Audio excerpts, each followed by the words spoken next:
شەشەمین ساڵیادی شەید ئۆیداد حسێن ئەو کەسی ئەو ڕۆژنامەنووسەیە کە لە دەڤەری زاخۆ شەید کرا لەلایەن دەسەڵاتدارانی پارتیەوە. ئەمە خۆی لە خۆی داوا دەکات کە ئێمە ئەم یادە ئەەکەینەوە بۆ ئەوەی کە زیاتر پەرە بەم کەیسانە بدەین. دڵنیایە نەکەمەوە کە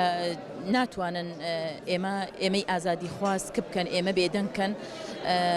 ئێمە هەمیشە بەردەوامە بین کۆمەڵێک خەڵکی ڕۆژنامەنووس چالاکوان لە هەر چوار پارتی کوردستانە کە ئێمە یەکگرتومان هەیە کە ئێمە نیازمان هەیە شۆڕش لە بادینانەوە دەست پێ بکەین بۆ ڕاماڵینی ئەم دەسەڵاتی کە ئێستا ئەیەوێت هەموو ئازادیەکانمان بکاتەوە. دەنگی ئازادی هیچ کاتێکە بناکرێتەوە ئەگەر لە شارێکە یا لە شارۆچکەیەکە یا لە قەزایەکە بتوانێت دەنگێک بکاتەوە لە هەزار شار و شارۆچکەی تر دەنگی ئازادی بڵند دەبێت. و سەبارەت بە شەیدانی حەڤەی شوبات کە تا ئێستا هیچ کامێک لەو کەسانە نەدراون بە دادگا. هەمومان ئەزانین دادگا سەروەر نییە لە وڵاتەیە، هەمومان ئەزانین دادگا سەر بە حیزب و بنەماڵەیە. بۆیە هەتا ئێستا نەبکوژانی شەیدانی قەڵەم و نە شەیدانی حەڤەی شوبات و نە دەنگە ئازادەکان هیچیان نادرێن بە دادگا. بۆیە من لێرەوە داواکەم لە هەموو چالاکی وان و لە هەموو ڕۆژنامەنووسەکان بەردەوام بن لەسەر ئەم کارە بۆەوەی ڕوحی هەموو ئەو شەیدانەی لە ڕێگای ئازادیە شەید بوون لە ڕێگای دادپەروەریە ئاسوودە بێن. 6 ساڵ تێپەڕێت بەسەر تیرۆکردنی شەیدی قەڵەم و داد حسێندا لە باشووری کوردستان لە شەی سۆرانی مامەحەمەوە تاکو بگرە شەید وداد و ئێستاکەش لەم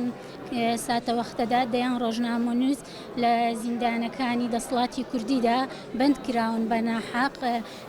بە فیشەک بە کوشتن بە تیرۆ ڕۆژنامەنووسانی بێر و ئازا ڕۆژنامەنووسانی کە لە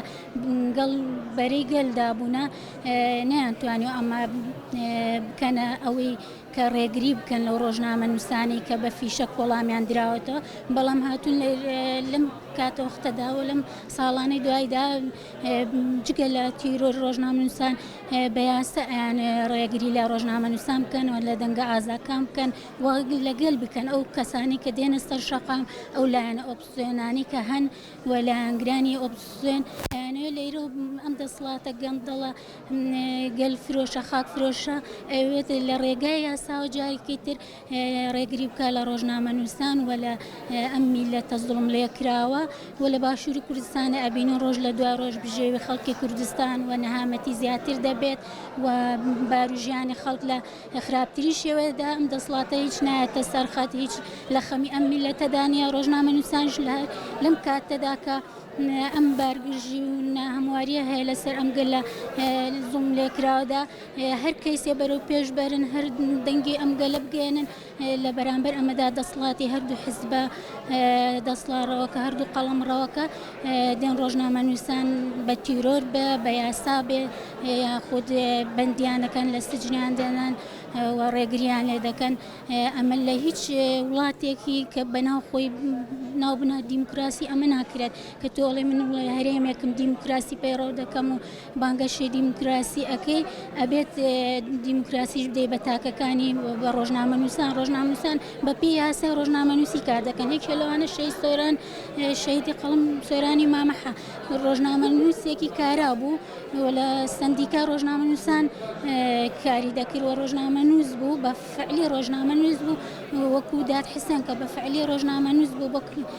ڕۆژنووس کاری کردووە بۆ ئاژانسێک کاری کردو ئەوان دێن بە فیشەک وەڵامی دەدەنەوە. ئێمە خانەوادەی شەیدی قەڵەم سۆرانی مامەحەمە و دڵنیام خانەوادەی شەیدانی تری قەڵەمیش هەمان داوایان هەیە داوا ئەکەین کە سیستمێکی دیموکراسی و دادگەری مافی مرۆڤی تیا بچەسپێت حکمی ئەم هەرێمە بکات و کەسانی حکمی ئەم حکم بگرنە دەست کەسانە دەسەڵاتدار بن دەسەڵاتیان هەبێ بەسەر ئەم هەرێمەدا کە دیموکراسیەت لە ناخانە چەکەرێ کردبێ نەکو لە بنەڕەتەوە کە هاتوون لە بنچینەوە کە هاتوون هەر بە کوشتن و وەڵامدانەوە بە فیشەک بووە. ئێمە ئەوە ڕەت دەکەینەوە لەسەر کەیسی